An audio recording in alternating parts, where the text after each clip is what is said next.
Hello everyone, कैसे हो मेरे भाई। तो मेरे भाई आज हम फंडामेंटल राइट्स में आर्टिकल 19 के बारे में डिस्कस करेंगे, 20 के बारे में, 21 के बारे में और 22 के बारे में डिस्कस करेंगे। जो हमारा कॉन्स्टिट्यूशन का बुक है उसमें पार्ट 3 मतलब भाग 3 में इसके बारे में बात किया गया है। भाग 3 में जो है आर्टिकल 12 से लेकर के अनुच्छेद 12 से 35 तक का चर्चा हुआ है, जिसमें हमने 12 से लेकर के जो है बेसिकली 18 तक डिस्कस कर दिए हुआ है, ठीक है।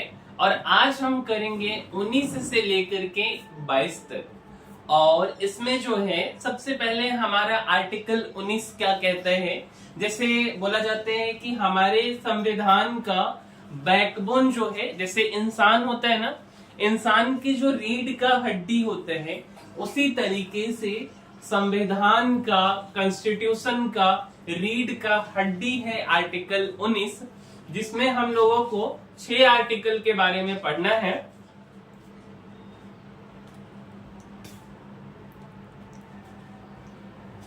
छह आर्टिकल के बारे में पढ़ना है, ठीक है।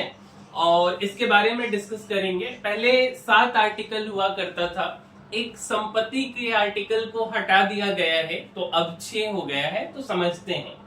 सबसे पहला बात मेरे भाई, जब भी हम बात करें फंडामेंटल राइट्स की, मौलिक अधिकार की, ठीक है, तो हमारा आर्टिकल 19 से लेकर के 22 क्या कहते हैं, तो कहता है कि स्वतंत्रता का अधिकार, राइट टू फ्रीडम, ठीक है। मतलब क्या हुआ इस बात का कि मान लो कि एक नागरिक है, और नागरिक कौन है मेरे भाई, हम खुद को नागरिक मान लेते हैं, आप खुद को नागरिक मान लो, ठीक है।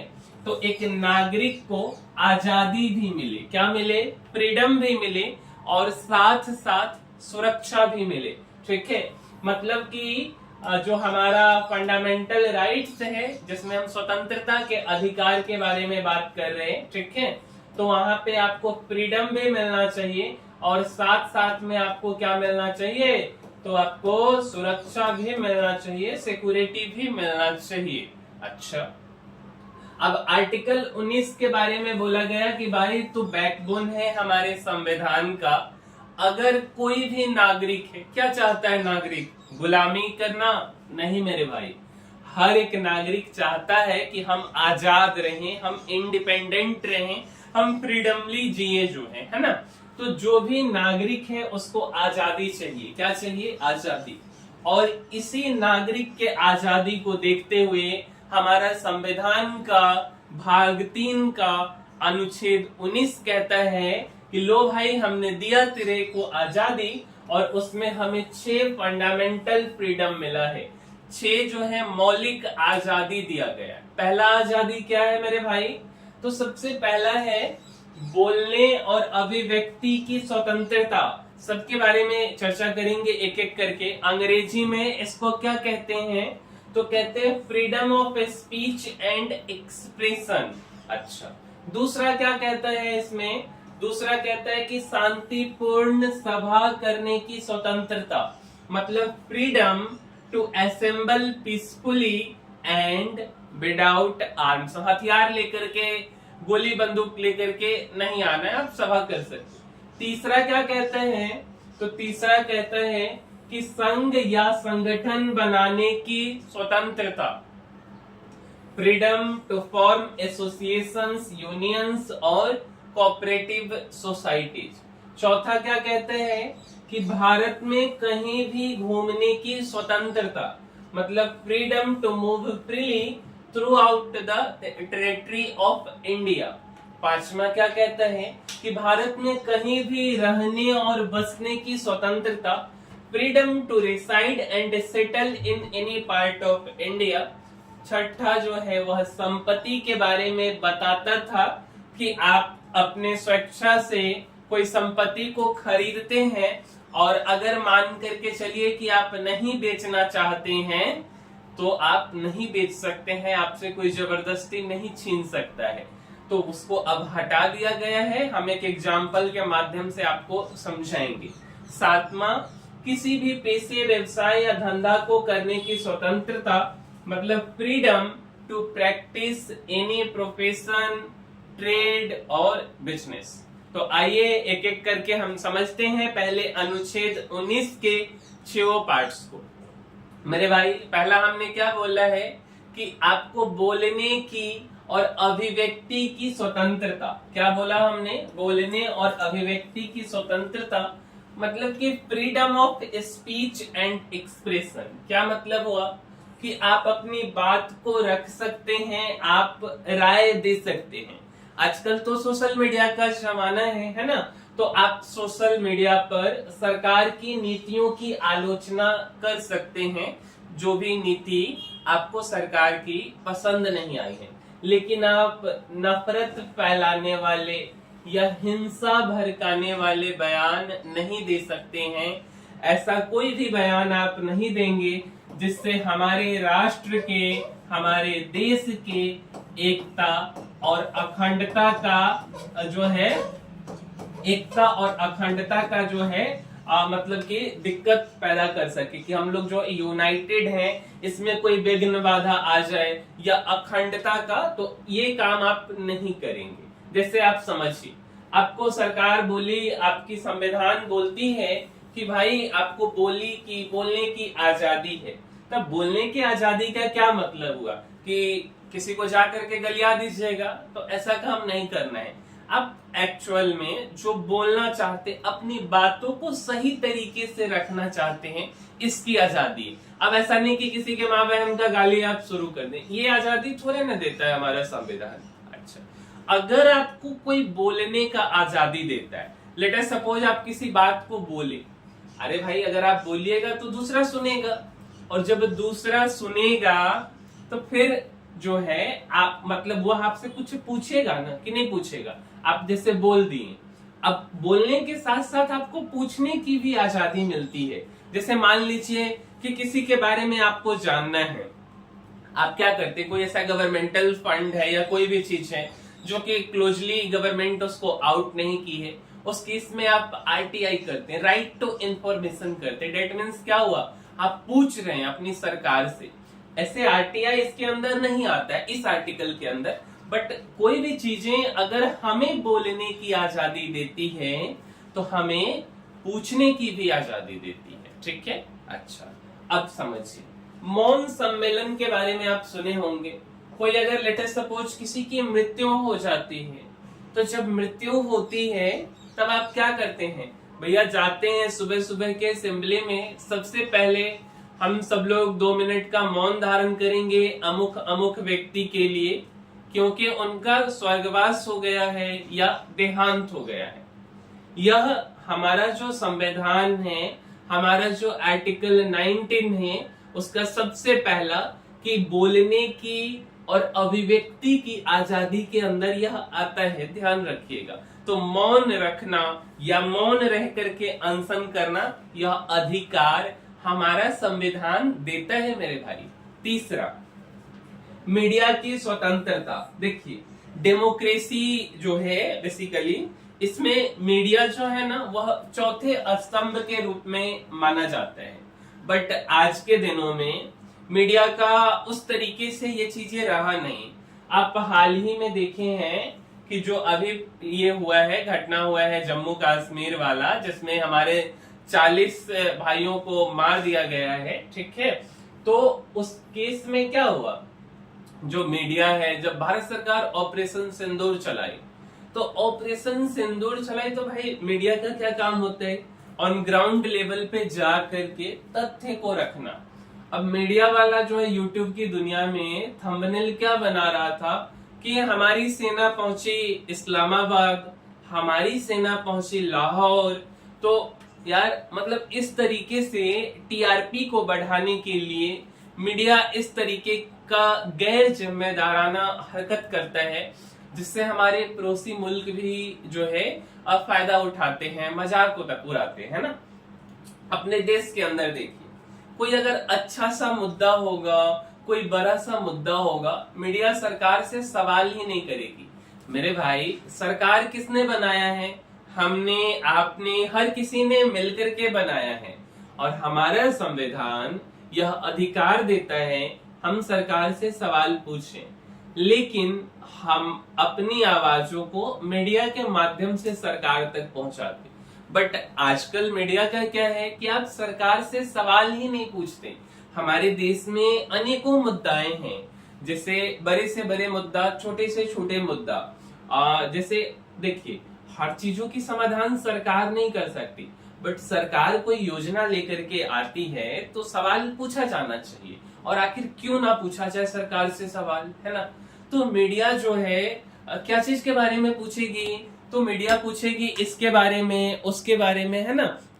मतलब फालतू का बात कि ऐसे हो गया, वैसे हो गया। जैसे मीडिया आजकल मोदी जी से क्या सवाल पूछती है कि मोदी जी आप कैसे 17 घंटा 18 घंटा मेहनत कर लेते हैं, जो है ऐसे। लेकिन एक्चुअल में सवाल क्या होना चाहिए था कि भाई हमारे देश में बेरोजगारी एक समस्या है, बेरोजगारी को आप किस नजरिए से देखते हैं, है ना। और भी हमारे देश में बहुत सारी समस्याएं हैं कि ये जो हमारे युवा हैं इनके लिए क्या विजन है, या अगर जैसे दो तरफा देखा जाता है। अभी पंजाब में बाढ़ आया, पूरा देश का मीडिया पंजाब की तरफ जो है दिखाना शुरू कर दिया, बट बाढ़ मेरे भाई हमारे बिहार में भी आया था, बट मीडिया वाले का उस तरीके का रोल नहीं रहा। आजकल मीडिया हेलीकॉप्टर से उड़ते हुए जो है चुनावी स्टिंग ऑपरेशन करता है। तो ये सब काफी सारी चीजें हैं जो मीडिया जो है गड़बड़ करती है, ठीक है। बट एक्चुअल में मतलब मीडिया का जो ये है, मीडिया का जो अस्तित्व है अब वह पहले वाला नहीं रहा, ठीक है। अच्छा, अगला जो है मेरे भाई वह पुतला फूकने से रिलेटेड है। पुतला फूकने का क्या मतलब हुआ, किसी नेता से आप नाखुश हैं, उस केस में आप क्या करते हैं, कपड़ा उपड़ा पहना के भूसा उसा कस के उसका पुतला जला देते। क्यों जलाते पुतला? अरे भैया, हमारा संविधान बोलता है कि हम अगर उस आदमी से नाखुश हैं, हम अगर प्रभावित हैं, तो उस गुस्से को कम करने के लिए भैया हम पुतला जला देंगे, ठीक है। अच्छा, उसके बाद अगर आपके पास खुशी का कोई माहौल है ना, कुछ खुशी का माहौल, जैसे भारत मैच जीत गया तो आप झंडा हिलाना शुरू कर देते हैं। तो ये सारा कुछ जो है हमारा किसके अंतर्गत आता है, तो आर्टिकल 19 के अंतर्गत आता है। अब देखिए, आप ना क्या बोले कि आपको जो है बोलने की आजादी है और अभिव्यक्ति की स्वतंत्रता है। अब आप अगर बोलिएगा तो किसी ना किसी को तो सुनना पड़ेगा ना, कौन सुनेगा। आप एक छोटा सा सभा लगाइएगा और सभा में जाके बोलिएगा कि आपकी बातों को 10, 20, 25, 50 लोग जा करके सुने, है ना। तो उसके लिए दूसरा वाला जो है 19 का सेकेंड, वह कहता है कि शांतिपूर्ण सभा करने की स्वतंत्रता, राइट टू असेंबल पीसफुली। क्या बोलते हैं कि आप जो है शांतिपूर्ण सभा कर सकते, आप लोग मिलकर प्रोटेस्ट कर सकते हैं, रैली कर सकते हैं या मीटिंग कर सकते। एग्जाम्पल से समझिए, किसान आंदोलन, है ना, या कोई ऐसा मुद्दा हो जाता है जिसपे आप शांतिपूर्ण धरना देते, लेकिन अगर हथियार लेकर या तोड़फोड़ करने लगे तो यह अधिकार जो है, यह जो अधिकार है आपका सीमित हो जाएगा। तो आपको तोड़फोड़ नहीं करना है, शांतिपूर्ण तरीके से आपको जो है धरना देना है। जैसे अभी आप देखेंगे, ठीक है, अभी हाल ही का घटना है, एक दिन पहले का घटना है, तमिलनाडु में, ठीक है, जो आपके साउथ के एक्टर हैं, इनका नाम क्या है, विजय थैलापति। उन्होंने अपना एक राजनीतिक पार्टी बनाया और उनके इसमें सभा में, जैसे हमारा क्या बोलता है संविधान आर्टिकल 19 का 2, कि आप शांतिपूर्ण सभा कर सकते हैं, है ना, उसकी स्वतंत्रता है। इनके सभा में कल के डेट में मीन्स 28 सितंबर के डेट में 40 लोगों की मृत्यु हो गई है, इतना ज्यादा भीड़ हो गया। उससे पहले बेंगलुरु में एक सभा हुआ था क्रिकेट मैच के जीत के सेलिब्रेशन में, उसमें भी काफी लोग मरे थे। तो इन तरीके की सभा की आजादी नहीं है, जिसके कारण क्राउड ये सब जो है अनकंट्रोल्ड हो जाए, आप आवश्यकता से ज्यादा लोगों को बुला लेते हैं या लोग आ जाते हैं और इस केस में कुछ अनहोनी हो जाती है, तो इसके लिए आप जिम्मेदार भी हो सकते हैं। अच्छा, जैसे अगर आप देखेंगे अभी हमारे देश के लेह लद्दाख में जो कि यूटी है, यूनियन टेरिटरीज, वहां पे एक इन्वायरमेंटलिस्ट है, ठीक है, या साइंटिस्ट हैं, उनको साइंटिस्ट बोल लीजिए, इन्वायरमेंटलिस्ट बोल लीजिए, Sonam Wangchuk. Three idiot movie तो आप देखे हैं। उनका मांग है 6th शेड्यूल से रिलेटेड, ठीक है, क्या मांग है? 6th शेड्यूल से रिलेटेड। अच्छा, और भी काफी सारी मांगे हैं, जैसे कि जो लद्दाख है वो यूटी विथ लेगिस्लेचर नहीं, यूटी विथ जो है यूनियन टेरिटरीज, एक होता है विथ लेगिस्लेचर और एक होता है विदाउट लेगिस्लेचर। तो पहले उनका ये था कि भाई हमें यूटी बनाया जाए, अब ऐसा हो गया कि उन्हें मतलब कंप्लीट स्टेट का दर्जा चाहिए, ठीक है, तो स्टेटहुड का दर्जा को लेकर के है। उसके बाद लेह लद्दाख में उनका मांगना है कि भाई हम संसद में अपने आप को रिप्रेजेंट करें, इसके लिए 2 सांसद कम से कम होना चाहिए। आबादी वहां की ज्यादा नहीं है, 3 लाख के करीब आबादी है। फिर वहां पे जो जॉब्स हैं, इन सब चीजों पे बात होनी चाहिए।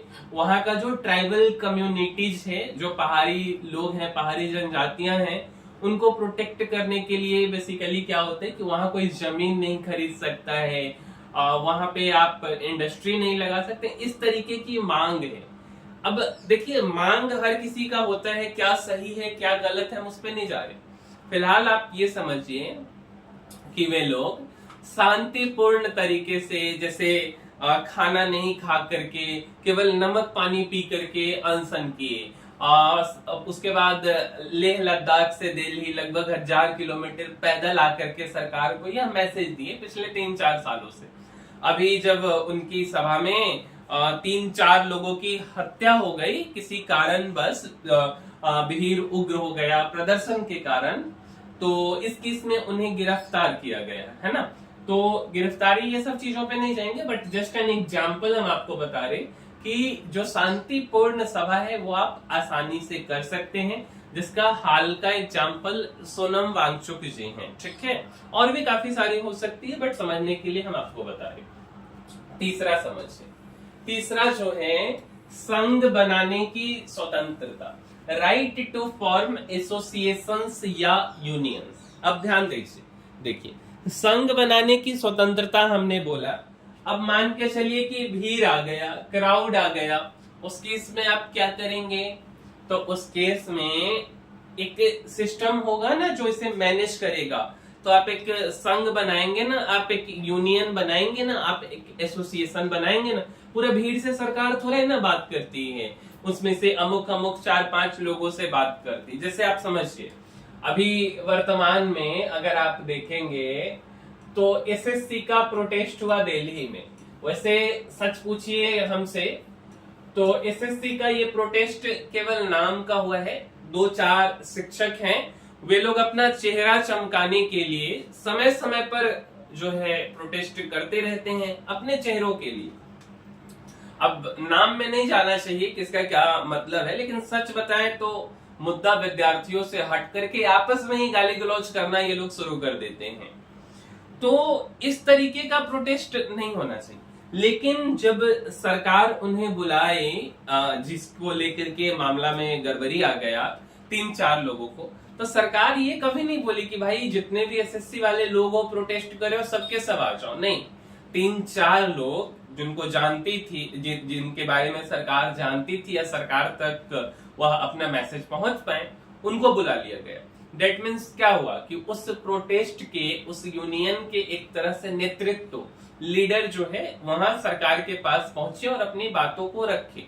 तो डेट मीन्स जब आप बोलोगे तो लोग आकर के सुनेगा मतलब आप सभा करोगे, और सभा करोगे तो उसको कंट्रोल करने के लिए आप यूनियन या एसोसिएशन बनाओगे, ठीक है।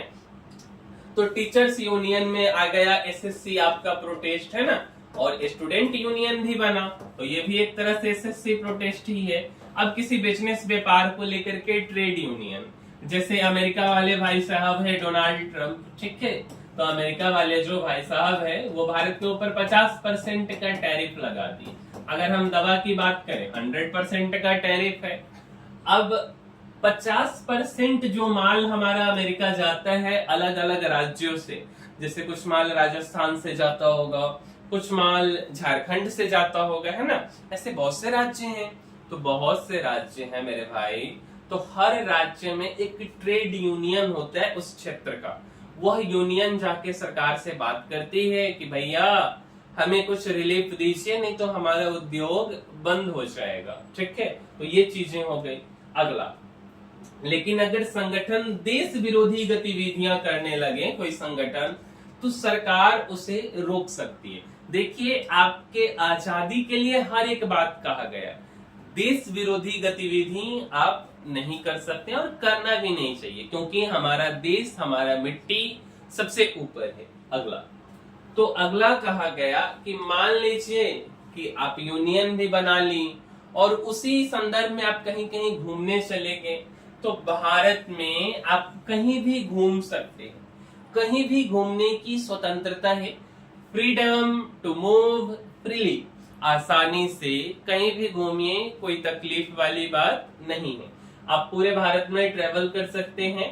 जैसे आप दिल्ली से मुंबई चले जाते हैं या शिलोंग से केरल चले जाते हैं। अब देखिए शिलोंग जो है, अब ये सोनम वाला शिलोंग इसको मत समझिएगा, ठीक है।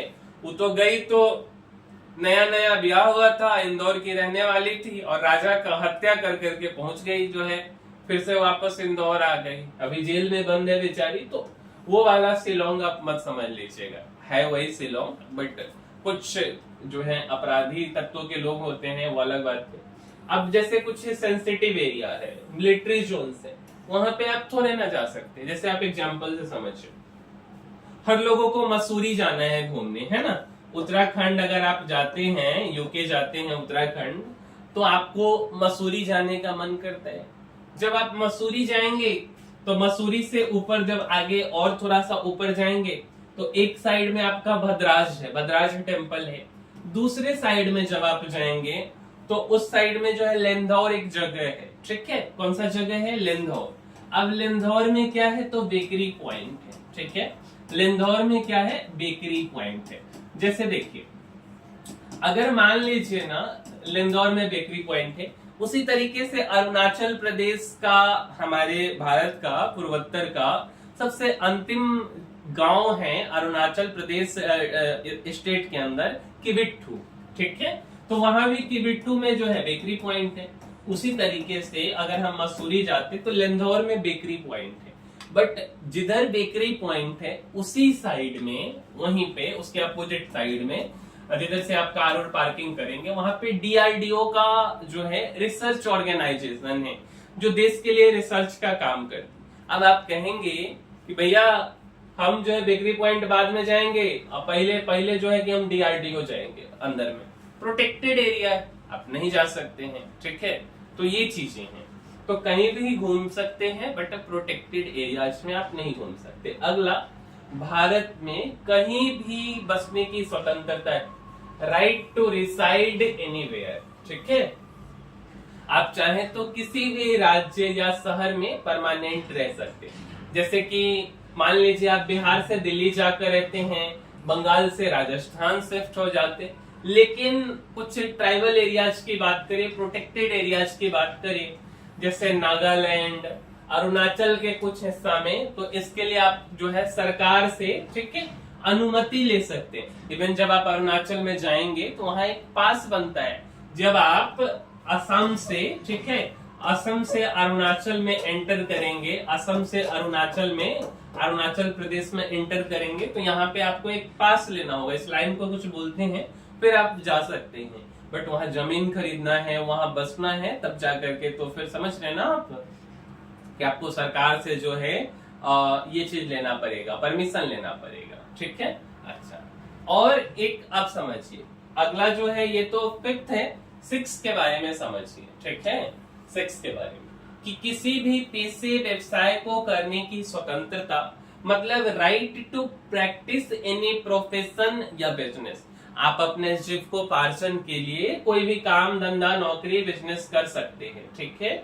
जैसे आप डॉक्टर बन जाइए, इंजीनियर बन जाइए, कुछ भी बन जाइए, दुकान खोल लीजिए, लेकिन कानून के खिलाफ जैसे ड्रग्स हो गया, बिजनेस हो गया, ये काम नहीं कर सकते। पहले हम आपको 6 का रिवीजन करवा देते हैं 19 के अंदर। तो सबसे पहला क्या था कि बोलने और अभिव्यक्ति की आजादी थी, ठीक है। दूसरा क्या था कि भैया हम बोलेंगे तो सुनेगा कौन, तो छोटा छोटा आप सभा कर सकते हैं, ठीक है, बट ध्यान रहे कि वो सभा हथियार लेकर के नहीं करना है। अच्छा, बोल लिए, सभा कर लिए, एक्सप्रेस कर लिए, उसके बाद असेंबली कर लिए। इसके बाद जब आप सभा कर लीजिएगा, उस सभा का कोई ना कोई नेतृत्व तो करेगा, तो आपको यूनियन बनाना है, ठीक है, और मतलब आप एक संगठन बना सकते हैं। अच्छा, उसके बाद आप संगठन बना के देश के अन्य हिस्सों में जा रहे, मतलब चारों ओर घूमना है, तो आप आसानी से जो है घूम सकते हैं चारों ओर। अच्छा, जब चारों ओर घूम लीजिएगा तो 5वां, कहीं आपको रहने का मन कर गया, दिल्ली, मुंबई, कोलकाता, हैदराबाद, चेन्नई, आप वहां पे आराम से रह सकते हैं, कुछ प्रोटेक्टेड एरियाज को छोड़ करके। और छठा कि आप रहिएगा तो खाइएगा क्या, तो खाने के लिए कुछ चाहिए ना, तो आप व्यापार बिजनेस कुछ ऐसा कर सकते हैं, बट सारी चीजें लीगल होने चाहिए, इलीगल काम आप नहीं करेंगे। ये 6 है, ठीक है। पहले जो है एक और होता था 7वां, और 7वां क्या होता था, प्रॉपर्टी के बारे में, ठीक है।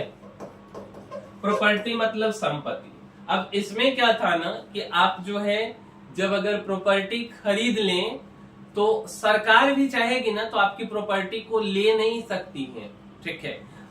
जैसे समझिए, लेटेस्ट सपोज हम पटना की बात कर ले, पटना की बात कर ले, मान लीजिए कि पटना में ये मेट्रो लाइन है, ठीक है। ये जो मेट्रो लाइन है, अब आप देखेंगे मेट्रो लाइन जहां पे पहले बस स्टैंड था ना मिठापुर, तो वहां से आप अगर ऐसे जाएंगे, यहाँ मेट्रो ऐसे गया हुआ है बाईपास से मिठापुर की तरफ। अब इसमें आप देखेंगे कि यहाँ पे घुमाने के क्रम में काफी सारे घर को तोड़ दिया गया। अब मान लीजिए कि घर वाला कहता कि भैया हम घर नहीं देंगे, आप अपना मेट्रो को यहाँ से घुमा लीजिए। भाई यहाँ पर तक हाईवे है, तो कैसे हम घुमा लेंगे, अब हाईवे थोड़े ना तोड़ देंगे, नहीं तोड़ सकते। तो सरकार बोलती कि देख भाई तू इसके लिए मुआवजा ले ले, बट ये जगह तेरे को खाली करना पड़ेगा, ठीक है। बट जब हमारा पहले आर्टिकल 19 जो मतलब जब इसमें संशोधन नहीं हुआ था, जब फ्रीडम के अंदर 7 चीजें आती थी, तो बोला जाता था सरकार चाहे ना चाहे, अगर आदमी नहीं चाहेगा जिसका जमीन है, सरकार नाक रगड़ के रह ले, ये आदमी जो है बोलेगा कि भैया मेट्रो आप पीछे या आगे घुमा लो, लेकिन हम नहीं देंगे जगह। इस केस में बड़ा दिक्कत होता था, काफी सारा डिस्कशन करके फिर इसको हटाया गया। तो अब सरकार चाहेगी तो उस रेट के हिसाब से आपको मुआवजा दे करके वह जगह ले लेगी, है ना। हाल ही में आप देखेंगे, अभी अडानी जी की बात करें तो अडानी जी को जो है भागलपुर में एक जगह है, वहां पे 1000 एकड़ के पास आसपास जमीन मिला है। अब वहां के कुछ मुद्दा है ना, 1000 एकड़ या कुछ जो भी है, तो इतना जो जमीन मिला है, क्या हर लोग चाहते ही होंगे, ऐसा कोई जरूरी नहीं है। बट सरकार चाह रही है कि हमारे राज्य में इंडस्ट्रियलाइजेशन हो, तो सरकार अरेंज कर करके जमीन दी। तो यही हमारा आर्टिकल 19 कहता है। अब बात करते हैं हम आर्टिकल 20 के बारे में, अनुच्छेद 20। अनुच्छेद 20 क्या कहते हैं, अपराध, और अनुच्छेद 20 क्या कहते हैं कि अपराध और दंड के संबंध में संरक्षण, क्या कहते हैं कि protect in respect of conviction for offences. क्या बोलता है, protect in respect of conviction for offences. समझिए, लेट अस सपोज कि ये एक नागरिक है, ठीक है, ये नागरिक है, कुछ काम कर दिया ऐसा, इसके ऊपर आरोप लगता है कि भाई या तो आप अपराधी हो, क्राइम किए हो, ऐसा आरोप लग रहा है, या आपको फलाने आरोप के लिए ये वाली सजा मिलेगी, ठीक है। तो इस केस में हमारा अनुच्छेद आर्टिकल 20 जो है इस नागरिक को, इस महिला को, इस दीदी को जो है 3 तरीके का प्रोटेक्शन राइट देती है, ठीक है। तीन टाइप का प्रोटेक्शन दिया जाता है। कौन कौन सा प्रोटेक्शन है? सबसे पहला है एक्स पोस्ट फैक्टो लॉ। मतलब कि एक्स पोस्ट फैक्टो लॉ कहते हैं कि पिछले समय से लागू कानून नहीं लागू किया जा सकता है। मतलब समझिए, कोई नया कानून पीछे जाकर लागू नहीं किया जाएगा। जैसे मान लीजिए कि कल सरकार एक कानून बनाती है कि भैया सड़क पर गाड़ी चला रहे हो, हेलमेट नहीं है तो यह एक अपराध है और इसके लिए हम 50,000 रुपए एक आदमी से जुर्माना लेंगे। लेकिन यह वैध है। लेकिन अगर आपने आज से पहले बिना हेलमेट गाड़ी चलाई थी तो उस पर आपको यह नया जुर्माना नहीं लगाया जा सकता है। क्या यह बात समझे? हमने क्या बोला? सरकार जो रूल बनाती है वो फ्रॉम डेट लागू होता है, from previous date, previous 5 year, previous 10 years लागू नहीं होता है नागरिक के केस में। ठीक है? अच्छा, यानी नया कानून सिर्फ आगे के लिए लागू होगा, पीछे के लिए नहीं होगा। हम नागरिक के केस की बात कर रहे हैं। दूसरा क्या कहते हैं? आर्टिकल 20 कहता है कि डबल जियोपार्डी। यह क्या होता है? एक अपराध के लिए 2 बार सजा नहीं हो सकता। किसी इंसान को एक ही अपराध के लिए 2 बार ट्रायल या पनिशमेंट नहीं दिया जा सकता। मतलब समझिए, मान लीजिए कि कोई एक्स व्यक्ति है और उसका मर्डर कर दिया वाई, और इसको जो है 15 साल का सजा हुआ। ठीक है, मान लेते हैं 15 साल का एक्स को सजा हुआ। एक्स को क्यों होगा भाई? मर्डर वाई करेगा तो वाई को हुआ 15 साल का सजा। तो 15 साल का सजा हो गया, ये सजा काट के आया और फिर से जो है बोला जा रहा है कि भाई फिर से तुम जेल जाओगे। यह संभव नहीं है क्योंकि ऑलरेडी ये सजा काट चुका हुआ है। बट ध्यान दीजिए कि एक्स और जेड दोनों को वाई ने मारा है। ठीक है, अब एक्स के कारण इसको 15 साल का सजा हो गया और जेड के लिए भी 15 साल का सजा हो गया। अब आप ये नहीं बोल सकते कि ये 15 साल में बाहर निकल जाएगा। अब यहाँ पे ये जो है कंडीशन दूसरा हो गया। 2 आदमी का हत्या कीजिएगा, 2 तरीके का जुर्म कीजिएगा तो सजा 2 प्रकार की होगी। बट किसी एक केस में, एक कंडीशन में 2 प्रकार की सजा आपको नहीं दी जा सकती। यही कहता है हमारे 20 का सेकेंड। तीसरा कहता है सेल्फ इंक्रिमिनेशन से सुरक्षा। खुद अपने खिलाफ गवाही नहीं देनी होगी। मतलब कि अगर हम आरोपी हैं या आप आरोपी हैं तो इसको मजबूर नहीं किया जा सकता कि वे खुद अपने खिलाफ सबूत या बयान दे। समझिए, जब आप पुलिस के पास जाएंगे, पुलिस वाला मार पीट करके बोलती है कि बोलो कि तुमने ये सजा, ये जो है कि जुर्म किया है, उस केस में आप न कहते रहिएगा, पिटाते रहिएगा। आपको क्या करना है कि जब पुलिस वाला बोले रिकॉर्डिंग ले, जो करना है करे, उस केस में आपको बोल देना है कि हाँ हमने यह जुर्म किया है। लेकिन जब आप कोर्ट में जाएंगे तो आपको क्या बोलना है कि भैया हमने यह जुर्म नहीं किया है। क्यों? क्योंकि कोर्ट को, जज को यह पता है कि पुलिस वाला जो है मार पीट करके इसको जो है कि समझा के लाया है। डर के मारे क्या कीजिएगा, नहीं बोलिएगा तो मरिएगा। तो जैसे 2 प्रकार का कस्टडी होता है। एक पुलिस वाला कस्टडी होता है, तो पुलिस कस्टडी में आपको मारा पीटा एकदम थार के एकदम बराबर कर देता है पुलिस वाला, और जबरदस्ती आपसे कोई चीज बुलवाता है। लेकिन जब कोर्ट कस्टडी देती है तो एक मैनर्स में, एक सिस्टम में पुलिस वाले को पूछना होता है, जो चाहे वो नहीं कर सकते हैं। तो ये चीजें हमारा जो है बेसिकली आर्टिकल 20 यह देता है। ठीक है, तो अगर हम एक बार रिवीजन करें कि आर्टिकल 20 आपको क्या देता है, तो सबसे पहला क्या देता है आपका कि आपके ऊपर कोई पीछे जाकर के कानून लागू नहीं होगा। ठीक है, दूसरा कि आप अगर अपराधी हैं तो एक ही क्राइम के लिए 2 बार आपको सजा नहीं मिलेगा, और खुद के केस में आप खुद गवाह नहीं होंगे। तो आप गवाही दीजिए ना दीजिए, आपको जो है वहां पे नहीं माना जाएगा। ठीक है, तो ये है। अब बात करते हैं आर्टिकल 21 कहता है right to life and personal liberty. क्या है ये? कि किसी व्यक्ति को उसके जीवन और व्यक्तिगत स्वतंत्रता से वंचित नहीं किया जाएगा सिवाय कानून के द्वारा। मतलब सरकार या कोई भी अथॉरिटी आपकी जान या पर्सनल लिबर्टी नहीं ले सकती जब तक कि वो कानून के अनुसार ना हो। अब इसमें भी कुछ चीजें हैं, समझ। सबसे पहला राइट टू लाइफ, जीवन का अधिकार। सिर्फ जिंदा रहने का अधिकार आपको जो है 21 नहीं देता है, बल्कि आपको सम्मान के साथ जीने का अधिकार देता है 21। मतलब सुप्रीम कोर्ट इसको काफी ज्यादा एक्सपेंड भी किया है, जिससे साफ हवा और पानी का अधिकार है, पॉल्यूशन फ्री इन्वायरमेंट का अधिकार है, बेसिक हेल्थ केयर और मेडिकल फैसिलिटीज का अधिकार है, रोड सेफ्टी। सरकार को जिम्मेदारी लेनी होगी कि सड़कें सुरक्षित रहें, ठीक है। दूसरा राइट टू पर्सनल लिबर्टी, व्यक्तिगत स्वतंत्रता का अधिकार। सरकार बिना वजह किसी को गिरफ्तार या जेल में नहीं डाल सकती। अगर अरेस्ट करना है तो प्रॉपर लीगल प्रोसेस फॉलो करना होगा। जैसे मान लीजिए कि अगर पुलिस बिना वारंट आपको पकड़ ले और महीनों जेल में डाल दे, बिना मुकदमा चलाए, तो ये आर्टिकल 21 का उल्लंघन है।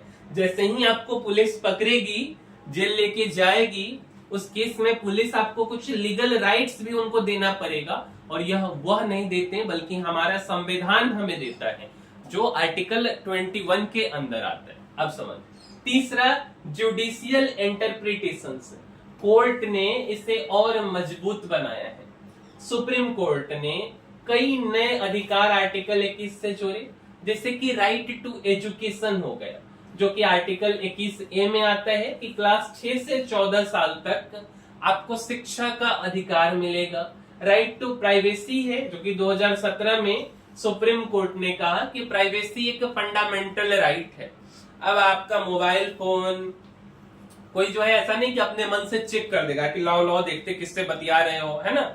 इस केस में जो है कि काफी सारा मैटर भी हुआ है, जैसे कि हस्बैंड वाइफ है, तो हस्बैंड को क्या लगता है कि 100% जो है कि वाइफ पर हमारा अधिकार है, किससे वो बतिया रही है, क्या कर रही है, सब आप देखते हैं।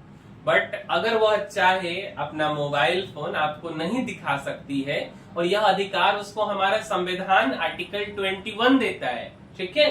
अच्छा, अब राइट टू लाइवलीहुड हो गया, राइट टू शेल्टर हो गया, right to speedy trial means जल्दी न्याय मिलना चाहिए, तो ये सारा कुछ दिया जाता है।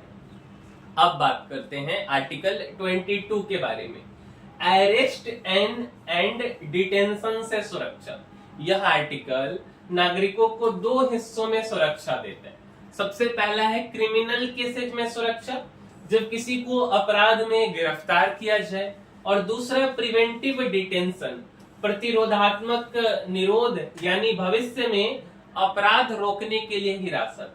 जैसे पहले जब इलेक्शन होता था ना, उस केस में उस क्षेत्र का जो कोई अपराधी होता था उसको पहले ही गिरफ्तार कर लिया जाता था। जैसे किसी के पास बंदूक है तो आप इलेक्शन के समय में आपका बंदूक आपको थाना में ले जाके जमा करना पड़ता है। कहे कि इस बंदूक के कारण क्षेत्र में कुछ अहिंसक घटना न फैल जाए। तो पहला क्रिमिनल केसेज में सुरक्षा है। राइट्स ऑफ अरेस्टेड पर्सन, अगर किसी को गिरफ्तार किया जाता है तो उसे ये अधिकार जरूर मिलेंगे कि भैया कारण बताया जाएगा कि काहे हम तुमको अरेस्ट कर लिए, बिना रीजन बताए गिरफ्तार नहीं किया जाएगा। उसको वकील रखने का अधिकार है। अरेस्टेड पर्सन को अपनी पसंद का लॉयर रखने का हक है। 24 घंटे में मजिस्ट्रेट के सामने पेश करना होगा। पुलिस 24 घंटे से ज्यादा बिना कोर्ट की इजाजत जेल में नहीं रख सकती, और यह अधिकार आर्टिकल 22 हम लोगों को देता है। अगला, मान लीजिए पुलिस आपको चोरी के शक में पकड़ लेती है तो आपको 24 घंटा से ज्यादा थाना में बंद करके नहीं रख सकती, रखेगी तो फिर गड़बड़ हो जाएगा उसके खुद के साथ। अगला है प्रिवेंटिव डिटेंशन, जिसको प्रतिरोधात्मक निरोध बोला जाता है।